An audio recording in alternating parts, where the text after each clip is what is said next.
each and every one of you to episode number 7 of my playthrough of my video series of Monster Hunter World.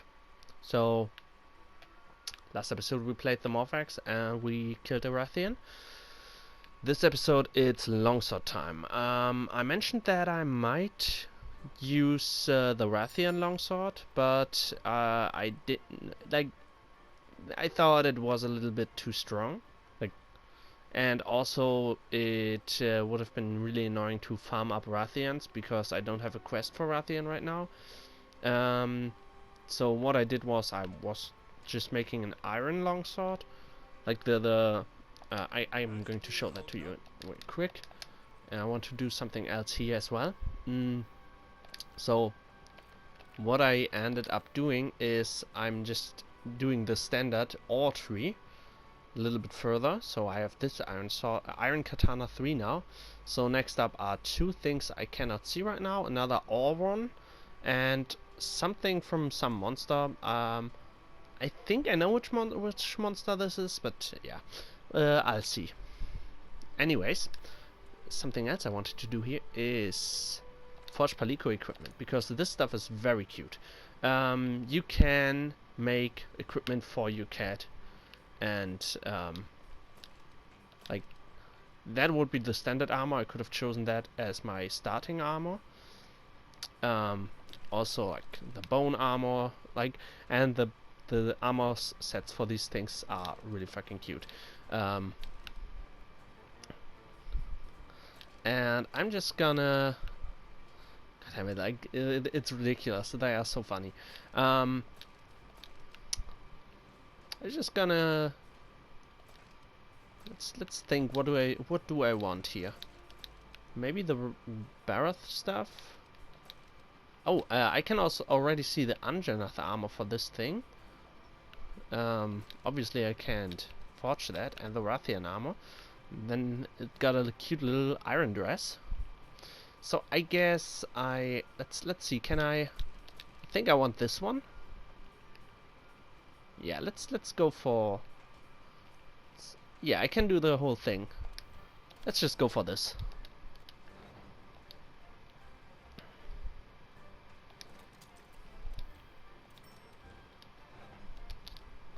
I think there will be even cuter ones, and I just think the whole equipment thing for the Palicos is absolutely adorable. Okay, anyways, we have the armor for our Palico now, and I already accepted the next quest. This is a main quest thing, so we're going into the main quest. I'm not entirely sure what I have to do in this quest, so this might get a little bit shorter episode as usual. Maybe not. I don't know. I don't know if I even have to hunt a big monster. Maybe if there's no big monster that I have to hunt this episode, I definitely will use the longsword in the next episode as well.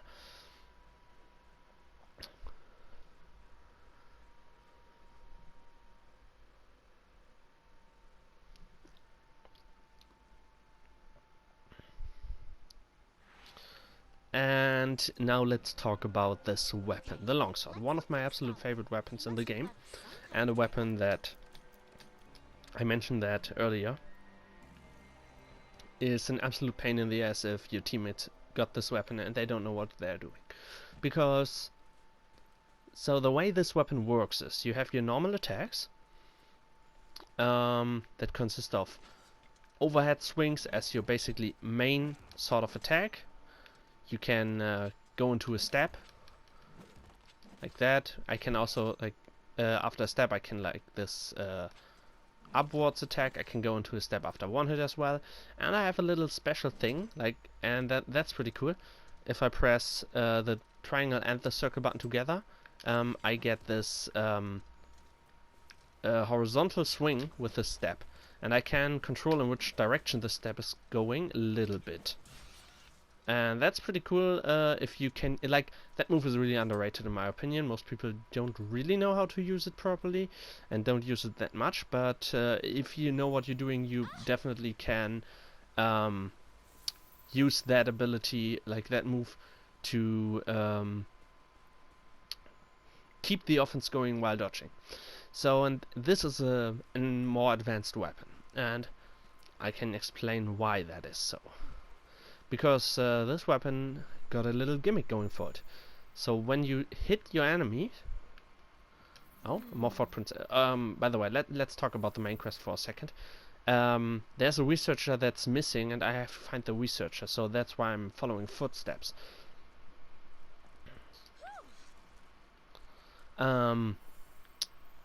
So yeah, the gimmick of this weapon. When you see on the upper left corner, there's like a sword symbol under my bar that tells me how much. Oh yeah. Let's look at this real quick. So there's those spikes, and these are important. These spikes are the first sign we see of our antagonist, actually. So there's an antagonistic monster. Not the very huge one. The very huge one is very important for the story, but there's a real antagonist in another monster. That is the revelation about, like, oh, I found the book of the guy, and there are more of those spikes. So the revelation that we get at some point, what the actual goal of this antagonist is, it's a little bit surprising and pretty interesting. It's I like the storyline, actually, but we'll see about that. So back to the gimmick of the longsword. As I hit my opponent, the little sword that you can see displayed under under the little thing that tells me how sharp my weapon is right now, that is a bar. And once I hit my enemy, this bar will fill up. And when it's completely full, like, I can even start earlier. I can use that bar to do a special combo, which is called soulblade. And the soulblade is pretty powerful. It is a combo that is doing pretty good amount of damage, but mostly if I do the complete combo and the last hit of the combo, like, the last hit is in the important part. So if the last hit successfully connects with an enemy, then I will get a power-up that will boost my damage for a while. And I can stack up those power-ups up to 3 times. And basically how this weapon works is you want to start hitting your opponent, fill up the bar, and get the power-ups as soon as possible. Once you get like 2 or 3 power-ups, you try to keep that. You can refresh the third power-up by doing the combo another time. And yeah, when you have the third power-up going, your damage output is actually insane with the weapon. The Soul Blade also has another really nice advantage, because the Soul Blade attacks cannot bounce off your enemy, and I talked about stuff like that earlier. Having that ability on like having moves on your weapon, stuff that is not able to bounce off an enemy, that is really, really useful. Okay, so here we found a corpse of a Barroth, and it's riddled with those spikes.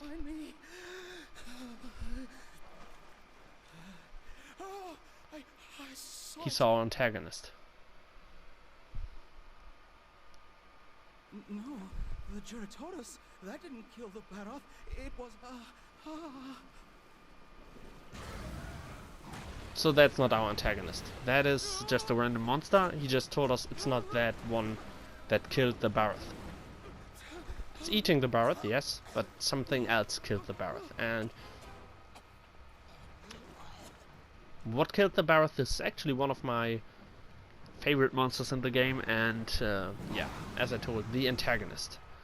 So I guess now we are hunting this thing.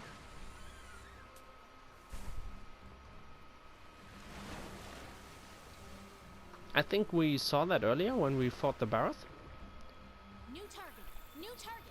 So here we have like this little amphibic creature. And now, you see now my bar up there is filling up.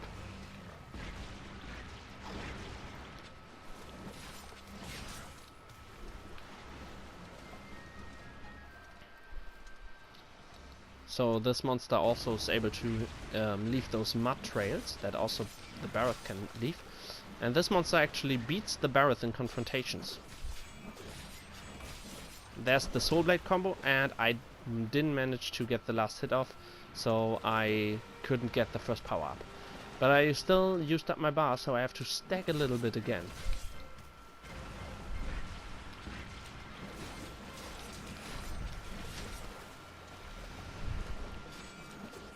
Okay, let's try it again. Because even though if I get hit... Okay, I didn't get hit. I got my first power up. So now you see it's blinking white. Now my damage output is a little bit heightened. So mounting enemies with this sword is especially not useful because usually you are able to get a full stack of your power up off. Oh, I just let go of R2 too soon. So usually if you throw them over, you get a guaranteed power up. So that's pretty cool. So you see those hits also stack up my bar. So now I can just go in and do one hit, and now I start the combo, the soul blade. And there we go. Power up number 2. Now it's yellow. And the higher power ups will wear down faster. So you aren't able to maintain the third power up for too long, actually. Whatever he is doing there, I have no idea.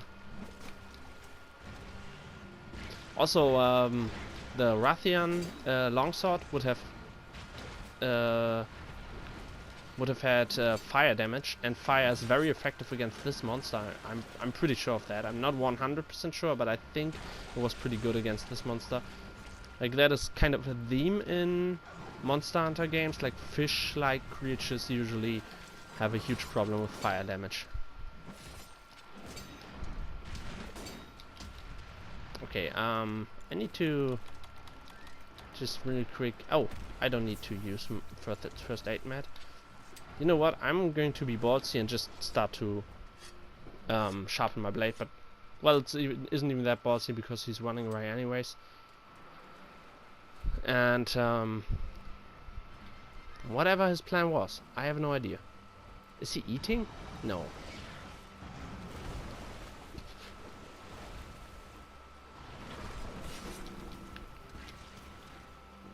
So you see my power up is almost wore down. So I kind of want to get off my soul blade pretty fast. I'm doing that right now because he's exhausted. So I might have a good shot. Yeah, there we go. Power up number 3. So it doesn't matter how much your upgrade wore down. When you manage to do the last hit, you always go to the next power up. Except for if you're power up level 3, then you just reset it and get it full again. So in Monster Hunter Tri, where this weapon was introduced, actually the power up system worked a little bit different. Because once any power up wore down, you were at 1 again. You would go back to power up number 1. So it was very important to just keep the soul blades going once you reach level 3. And that made it a little bit harder here. Now it's less... it's not forcing you to do that all the time. So when my power up wears down, which will be in a moment, you can see it's almost gone. That is just how the power up level 3 is. It just goes down pretty fast. It goes down a little bit faster than it used to be in Monster Hunter Tri, but it's not that bad because now I will just go back to power up number 2, so I can go to 3 very quickly again. So now I'm at power up number 2. Let's see if I can get a few hits in, and maybe kill this. Maybe get like another soul blade off very soon, just to get back to level 3. In the end, I at least want to try to get back to level 3 before. I try to get another soul blade going before I lose the power up number 2, because I don't want to go back to 1. Kind of want to try to stay on between 2 and 3 now. Oh, I just got pushed into mud, which stopped my assault. Okay, he's shooting stuff. I'm just gonna... Oh no, he left. Okay, that is some unfortunate stuff that can happen with the soul blade, because you're very stationary while you use your soul blade, and that can result in those really annoying situations where you almost get it off, but in the last second the monster just leaves, and then you miss your last hit, and because only the last hit counts, Okay, I'm gonna try it right now. And he just ran me over. I'm about to go back to power-up number 1, which I do not appreciate at all.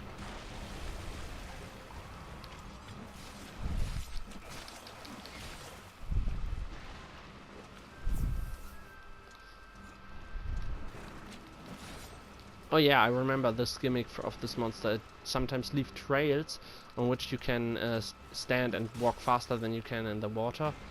Okay, I'm just gonna do this now, and if I'm lucky, yeah, I got lucky. I got the power-up number 3 just before the power-up number 2 wore off. That was good. Very lucky though. Very, very lucky.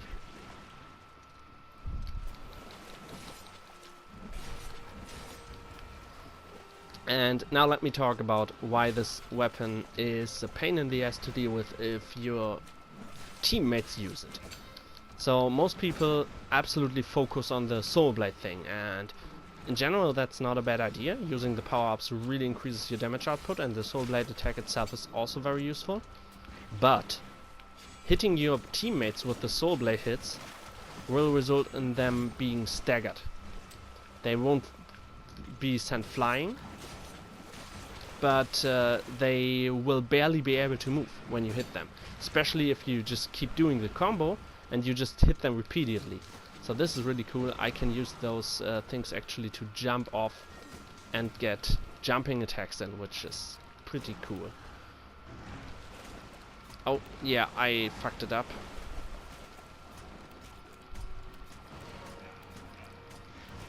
Maybe I can still get it off.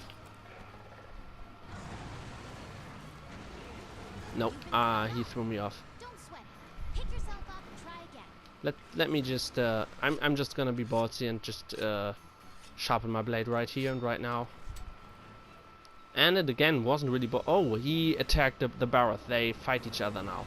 So the fish, I forgot his name, the Geuratodus. I don't know. Like, even if I don't try to make it, I just make it sound like it's a Japanese word, which is, well, the name is Japanese, so.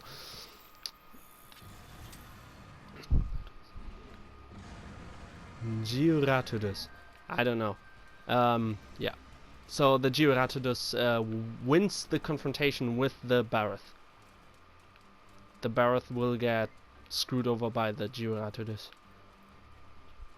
And right now he's just running away.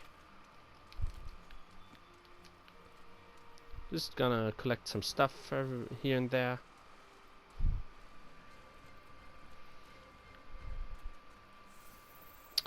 So yeah, in multiplayer people just really much focus on the soulblade thing, and they will just spam the soulblade every time they can. And trust me, when you're also a close combat fighter and you stand beside them, it's super annoying. So if you want to use the longsword and you want to use it in a team setting with other players, keep in mind that your normals basically do the same amount of damage than the soulblade when you have the power-ups. The soulblade is mostly for the power-ups. It's also very risky to use the soulblade because it makes you very stationary, so, and your normals are way easier to aim in a way that you don't hit your friends. Like those overhead swings and the stabs, it's really easy to aim them in a way that you don't hit your teammates but only the monster. So when you have the power-ups and your teammates there for everyone's sake, don't just spam the soulblade just because you have the power, just because you have the bar. Play it a little bit cautious. Use the soulblade when teammates aren't around you, or if you have no other choice to maintain your power up. If you communicate with your teammates, you can even just like tell them when you're gonna use your soulblade and stuff. Communication is a really good thing. If you're playing alone, don't mind. Just do your thing. Use your soulblade as much as you want. But it's absolutely unfunny if you play and you get just interrupted by your teammates again and again. Especially when you fight like really hard monsters where you can definitely very easily die in like 2 or 1 1 or 2 successful hits at basically any given time. So yeah, oh shit. Now I have a stamina debuff. Ow, but I killed the thing already. Okay, so yeah, I think even though I didn't really talk too much about the strategies with the sword, except for how the gimmick works, I think it was pretty clear how I used the weapon. The overhead swings are really good, just general good tools. They do pretty nice amount of damage. The side steps are really good to maintain like the mobility, to not be too stationary, just so that you can avoid attacks a little bit easier. And yeah, just try to kind of stay between power up level 2 and 3, and you're good. And again, remember this: if you play with your friends, if you play with, especially if you play with randoms, just don't be a dick. Don't spam your soul blade just because you can, because that shit is annoying and it loses missions. You're gonna lose missions because you hit your friends, like, or your teammates. They get killed and you have a death counter for all together. If your teammates die too often, then you lose the mission. You don't want that to happen. When you have your power up going, just resort to do some overhead swings and stabs, and use your soul blade when you have no teammates around that you can hit with that. And if the monster falls down, then it's kinda okay to just use the soul blade, even if you hit your friends a little bit, except for if they use like weapons like the hammer or the greatsword, where they charge up like very mighty attacks and then you just hit them out of them. That is like the most frustrating thing to deal with.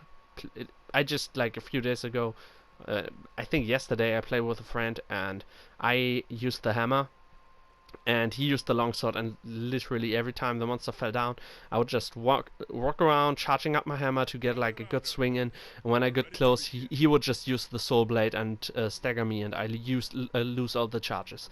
And that is something you don't want to happen. That's not good. But overall, like, when the monster falls down, you usually should get a chance to charge up your soul blade a little bit. And if you fight a little bit bigger monsters, then in general you can usually just focus another body part, and as long as you don't just all sit at the same point, it should be okay, and you should be able to charge up your soul blade. So now we progress a little bit in the story.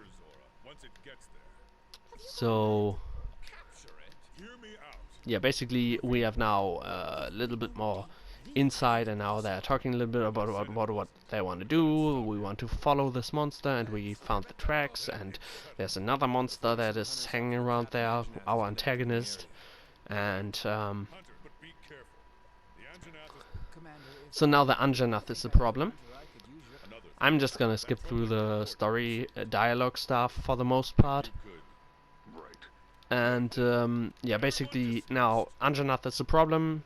We met Anjanath before. We cut the tail off an Anjanath, and now we actually are supposed to go and kill it. So, as always, I'm gonna check out the armor from the new monster that we just killed. Just before I do that, I just wanna get some of the bounties. Like, I got one bounty. Now we get a bounty, and let's do this. Capture large monster. Yeah. That's stuff that just will randomly happen at some point. So I like those things where it's just like, oh, yeah, I don't have to think anything. Just do missions at some point. They just get fulfilled anyways. Now we go over here, talk with this man, and let's just look at the new armor set. I guess we have a new armor set. Yeah, there it is. Oh, I remember. This was actually the first armor I made myself after the hunter armor. I think it's a really cool armor, but this time I don't want to go for it. Because it got very weak. It is very weak to thunder and kind of weak to fire. So what I wanna the thing is, very soon we will have some fire and thunder enemies that I wanna do a little bit more often, so I guess I'm just sticking with the hunter armor a little bit longer. I guess very soon I will make myself a new armor. What I also can check the Palico equipment.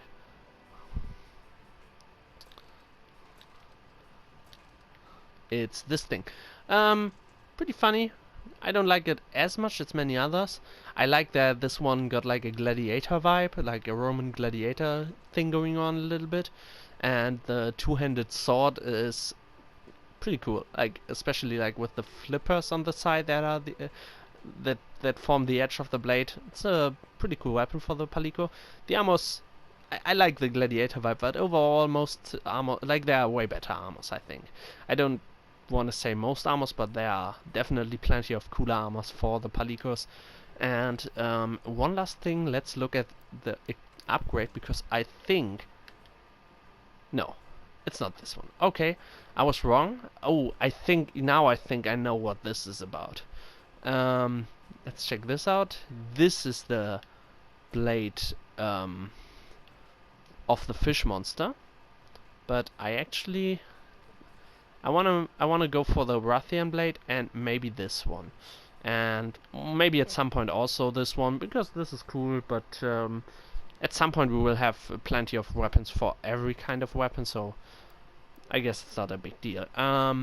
Next episode, maybe I play multiplayer. If I play multiplayer, I most likely will go for the bagpipe, or one of the ranged weapons. If I don't play multiplayer, I think it is time for the charge blade. Definitely one of my favorite weapons in the game.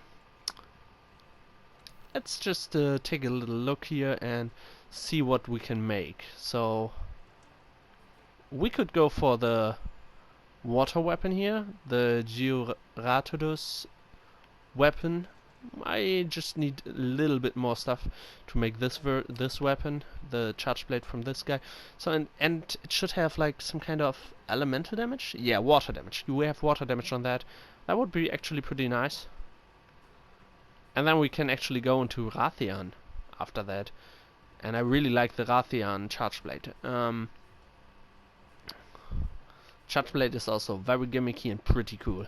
I like the charge blade a lot. It's a really cool weapon. It got one of the, like, it's really fun to use the gimmick with this weapon. Great Jagras. Yeah, I guess I wanna go for the water version, and then we see where we go after that. Anyways, charge blade will be most likely the next weapon. Maybe I go for another one, but I guess it will be charge blade. So I'm going to see you next episode, and have a nice day. Goodbye.